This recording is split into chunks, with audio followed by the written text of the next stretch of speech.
ABC, it's Matt again for third time tonight. Overkillvidz. Corey has 400 subscriptions. Probably has more by now, and well-deserved subscriptions. Has a contest going on that wanted us to discuss milestone albums that have anniversaries in this year, 2014 AD. So I thought I would jump in, have some fun with that.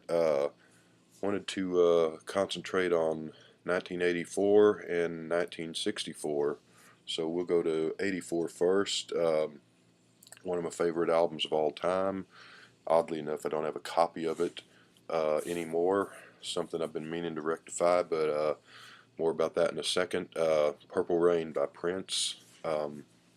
Karsten Olsen, good big Prince fan, had a contest that was Prince centric here just a few weeks back, and so guess you can go watch that if you want to hear me talk some more about Prince. But one of my favorite albums of all time. Just real quick, I went and saw Purple Rain opening day in summer of '84. I knew who Prince was because 1999 was a great album. It came out a couple of years earlier, and I had actually heard Controversy that came out '81, I believe, and so I like Prince. Was looking forward to the movie. Had the day off work, summertime, so I wasn't in school. Was in college at that time, and went and saw the movie, the first show of the day, which was noon show or whatever, 12:30, whatever it was. Had heard When Doves Cry. They had been playing that on the radio for a week or two before the movie opened, so hadn't heard anything else. Went and saw the movie. The first song in the movie is "Let's Go Crazy." I was like, oh man, and then it was just song after song. Darling Nikki and Take Me With You and Baby I'm a Star. Wraps up with Purple Rain, of course. Just so I hadn't heard any of those songs. Haven't seen the movie in a long time. The movie's it's fun. It's a good movie. The acting's kind of cheesy, but it's still a good movie. Great music. One of those rare albums that's really not a bad song on it. But saw the movie, went straight from the theater to the record store and bought the record. Actually went back and saw the movie again later that night with some friends because, like I said, I had the day off that day, that Friday. Some of my other friends weren't around. That's why I went and saw it by myself. And then later when they were, we went and saw it that night. Girl that I was dating at the time, we had our songs, and Purple Rain was one of them.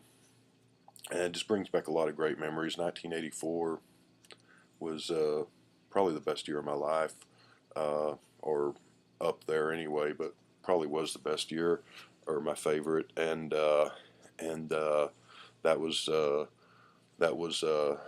kind of the one of the albums, probably the album of that summer and the rest of the year when we were out running around and riding around. I had the vinyl album, and I had a cassette that I played in the car, and seems like all my friends went out and bought it too.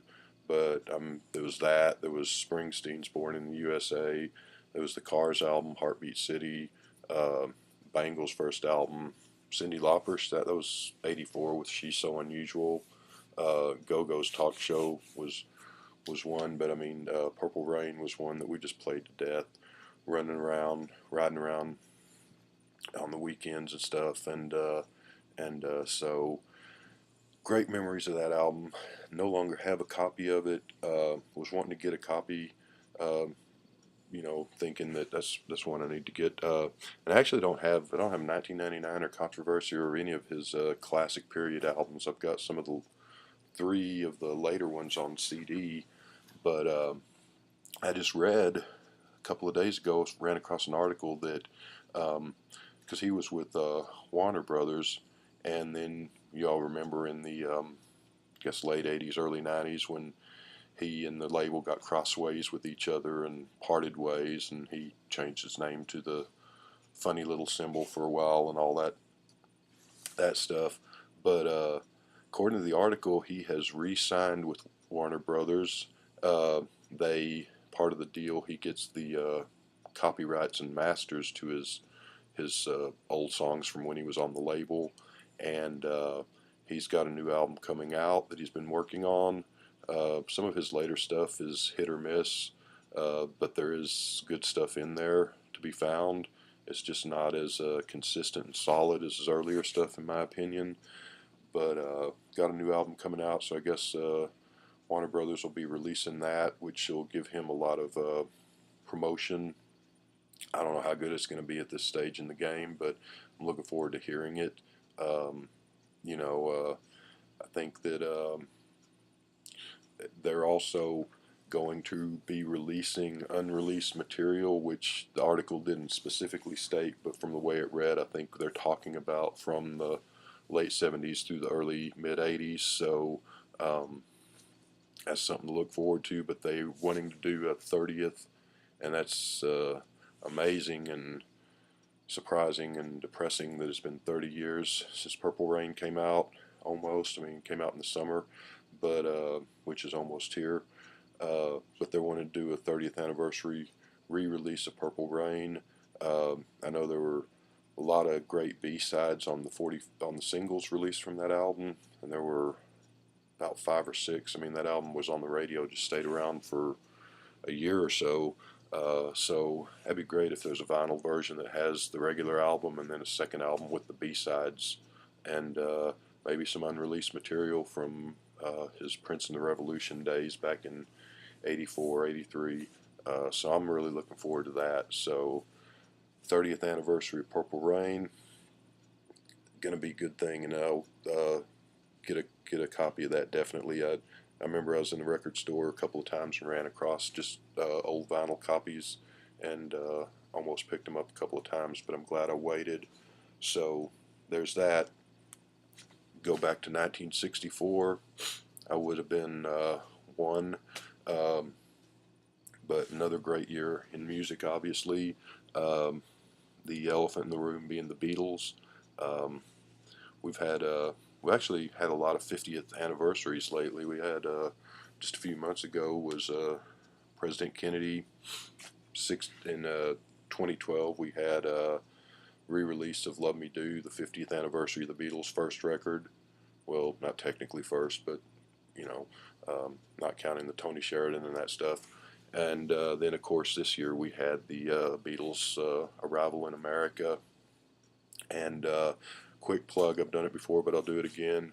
Me and Mr. Mayo Joe is on the release date of each of the American albums. He's doing a video review of those albums.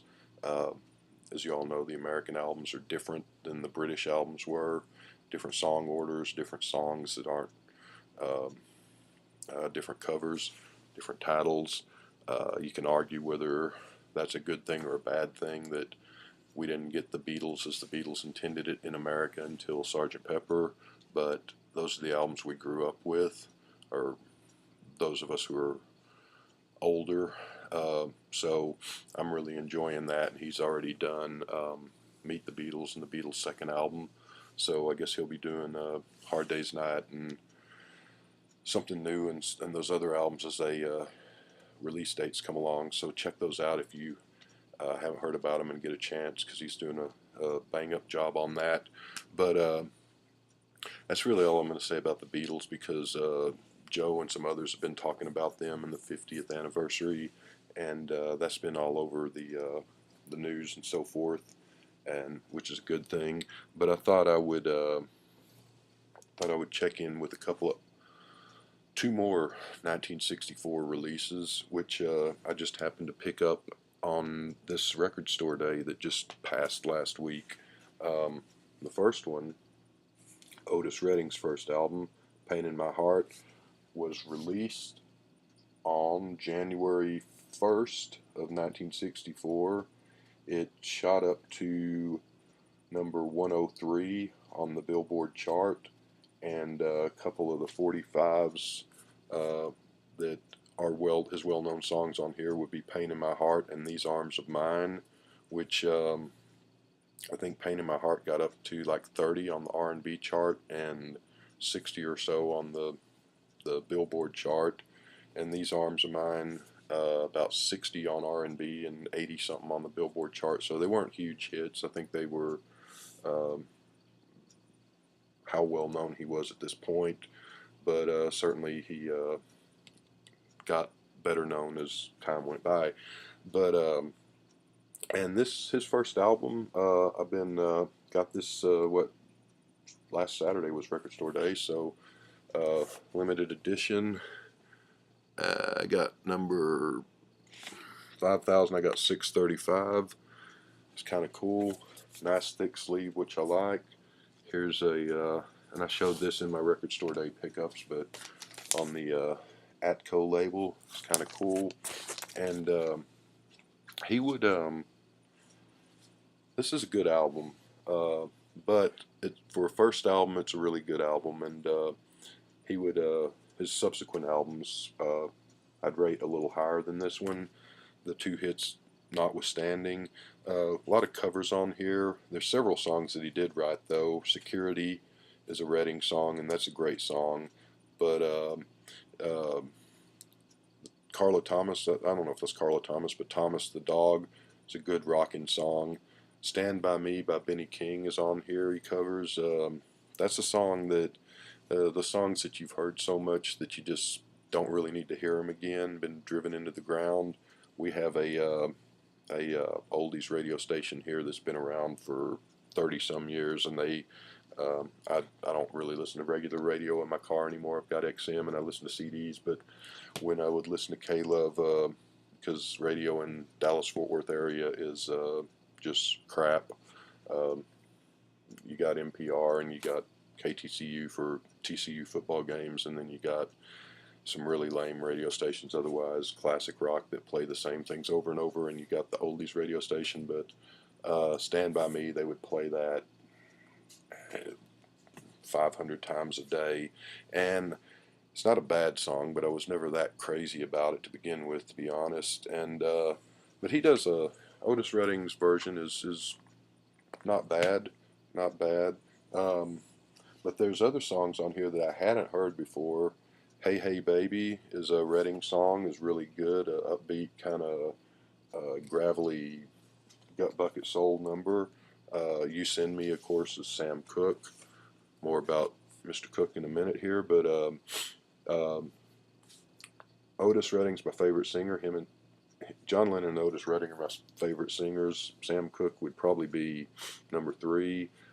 Technically, Sam Cooke's the better singer than Otis, but there's something about Otis's voice that, you know. So he does a good version of You Send Me. The Cooke version beats it, but it's a good one. I Need Your Loving is a good one. Something Worrying is Something Is Worrying Me is a really good one. He does Louie Louie here, the Kingsman song. Uh, it's interesting. It's not bad, but it's interesting. The Kinks do a version of that, and they sing it Louie Louie instead of Louie Louie. Kind of like the Kinks version too, but the Kingsmen win the game in that thing, the battle of the versions there. Um, so then you got Lucille, a Little Richard song. Redding being from Georgia, as was Little Richard there. Pretty good album for a debut. It's He would go on to do better. It's kind of heavy on cover versions, but I've been playing it and enjoying it, and it's actually, the more I play it, the more I'm liking it. Not his best work, but it's a really solid start. And so Otis Redding there, 1964, check that out. And My second one, you may have already guessed, is another Record Store Day pickup. This is Ain't That Good News by Sam Cooke, Record Store version. This is a limited edition too. It's not numbered, and I don't remember what it's limited to, but I love the label on this. It's same picture on both sides, but basically the cover, and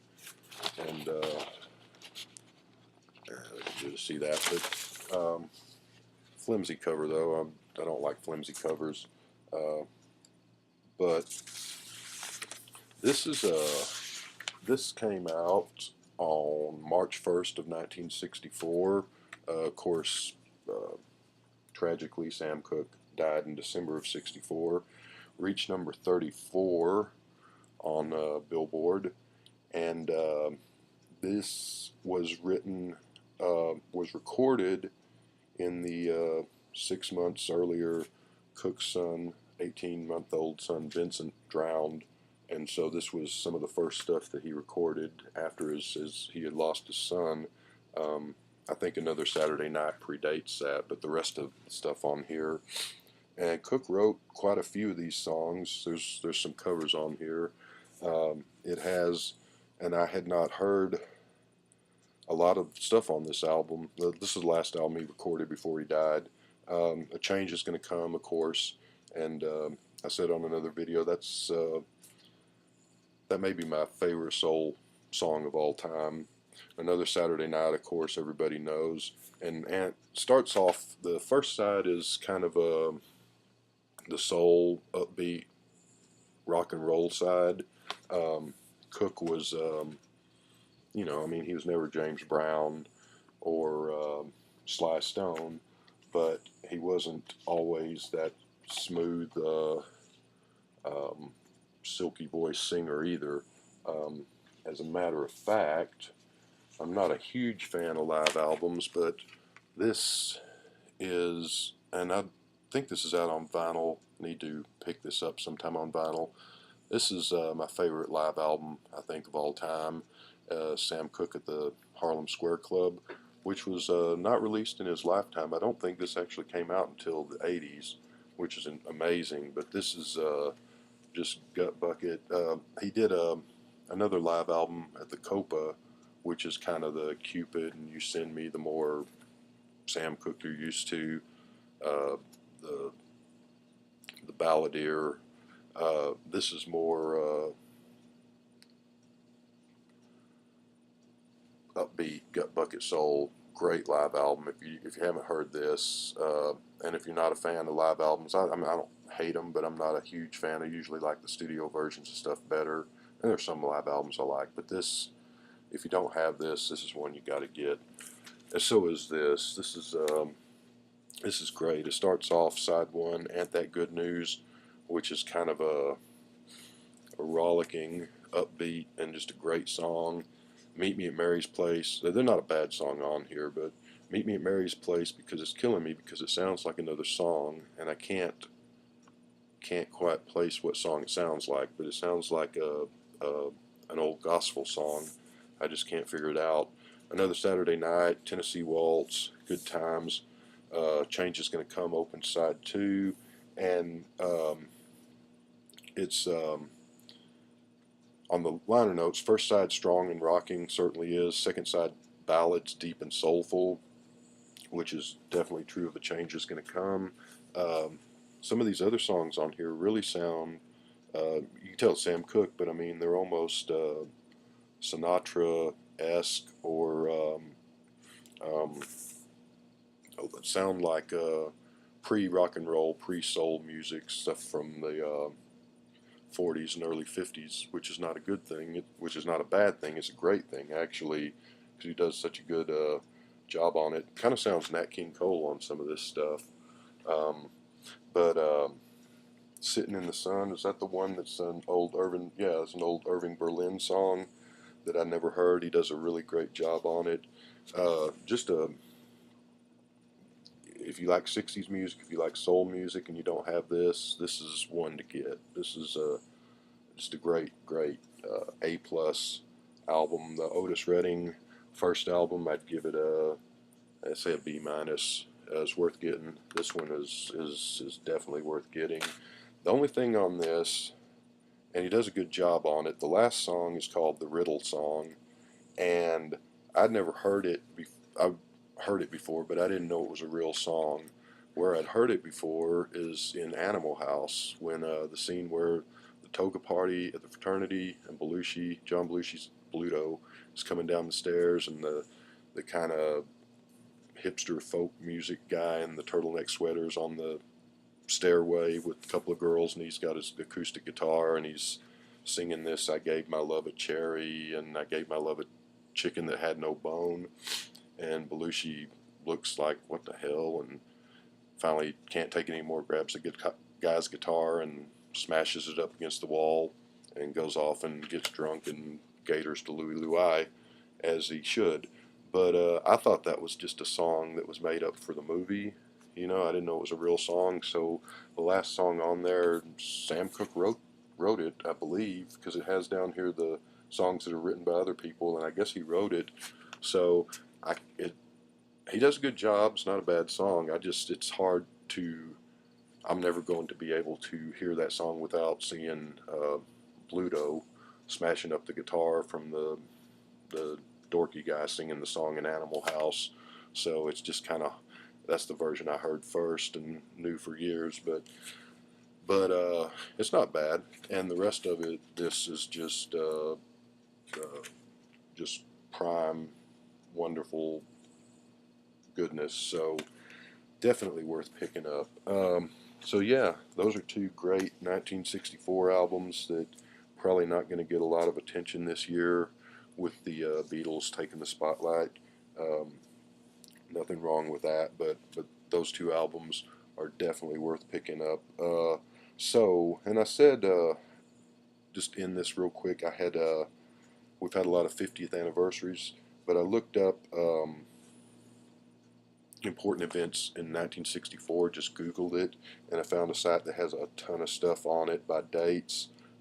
Just real quick, January 3rd, the Beatles were on Jack Parr Show, which predated the Ed Sullivan Show. They weren't actually here and on it. It was a video clip that he played on his show. I think it was them singing She Loves You.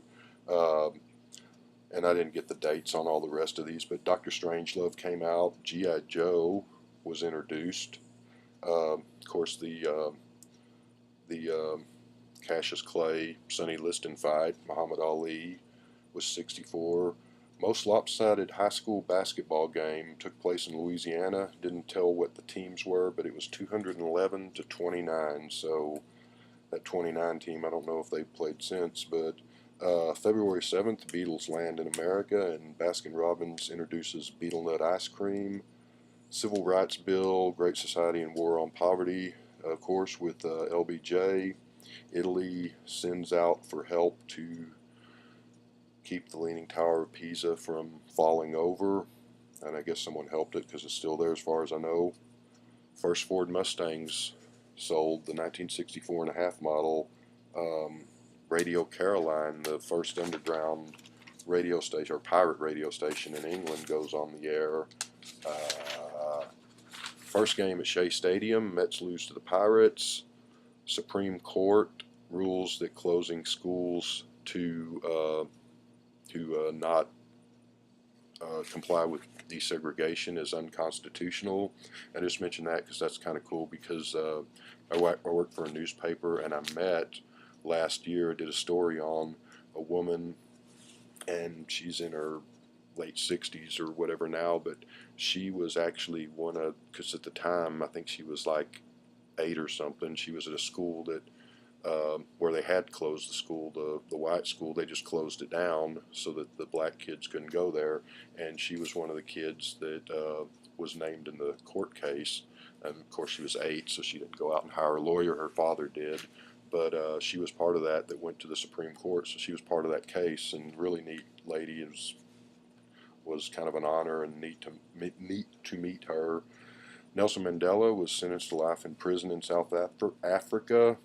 This was a weird one. Cry for a Shadow, the Beatles song. That was when they did the Tony Sheridan stuff, the My Bonnie and all that. But Cry for a Shadow, and that's the only song written by Lennon and Harrison. And I don't think McCartney had a role in that.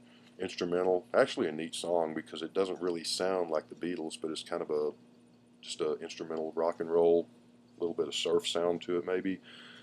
But I never knew this. I went to #1 in Australia, so there you go. Queen Elizabeth orders the Beatles to attend her birthday party. They attend, is what it says on the website.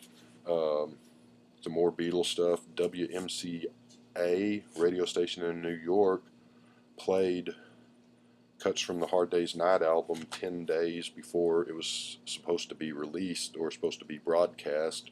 So United Artists moved the release date of the album up to January 26th, and WMCA played that stuff on January 25th.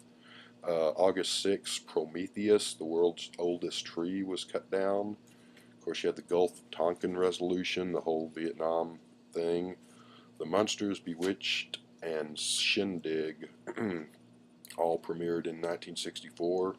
The Warren Commission, of course. Martin Luther King won the Nobel Prize. John Paul Sartre refused the Nobel Prize. Rudolph the Red-Nosed Reindeer, annual Christmas tradition. I still watch it every year, just a kid at heart. That was its first time when it debuted in 1964. Of course, Charlie Brown's Christmas the next year in 65. Christmas Day, Goldfinger, best James Bond movie in my opinion, came out in America.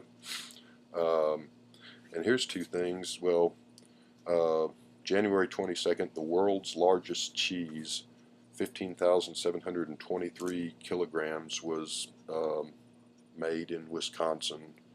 And whoever bought that, they probably still have some cheese in the refrigerator, I would imagine. And I never knew this. I mean, The Right Stuff is one of my favorite movies, but January 30th, Ranger 6 flies to the moon, but the cameras fail. Obviously unmanned, but, you know, I knew 1969 and all that, one step for mankind, one small step, but I never knew. I knew the Mercury program and the orbiting the Earth and all, but I had no idea that we actually landed something on the moon in 1964. So I've gone too long, but 2 great years, and Corey, congratulations on your subscriptions. Sure you're going to get plenty more, well deserved, and have a good night, everybody.